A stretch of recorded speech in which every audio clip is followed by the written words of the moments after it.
አንዴ ስሚኝ። ደግመህ ትከተለኝ እንዳት ልከተልሽ እየሞከርኩ አይደል? አልሞክርም። እውነቱን እንዲገባሽ እየጣልኩ እንጂ። የትኛውን እውነት? ፍቅሬን በንቀትና በቸልተኝነት የገፋበት ለኔ ጊዜ ያጣህበትን እውነት ነው? በነገሮች ተወጥሬ ባላገኝሽ ኩራት፣ በስራ ተወጥሬ ደግሞ ባላገኝሽ ንቀት።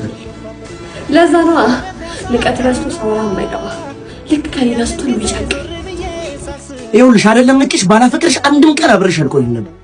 ኧረ እባክህ አልገባኝም። አንቺ እኮ አንድም ቀን ገብቶሽ አያውቅም። ቢገባሽ ፍቅር ከአንዱ መጠበቅ አይደለም፣ ምቾትን መርጦ ስለራስ መጨነቅም አይደለም። ከዚህ በላይ መጎዳት አልፈልግም። ሳትተውኛል። በቃ ልትቀይሪኝ እየሞከርሽ አመሌን አልታገሽም አይደለም። ቆይ ግን ምን ያህል ጊዜ ጠበቅሽ? ብቻ ፍቅራችንን እንዳንበደል ሆን ብዬ ያደረኩት አንድ ነገር አውቃለሁ። በፍቅራችን ጊዜ ያጠፋሁት ነገር የለም ማለት ለበደልኩሽ በደል ሁሉ በጣም ይቅር። ይሄ ግን ቤትሽ ነው። ይወጣል። ዳግመኛ ወደ ቤትሽ ተመልሽ። እርሳት ወሬ አይደበቅ አንቺን ጨክነሽ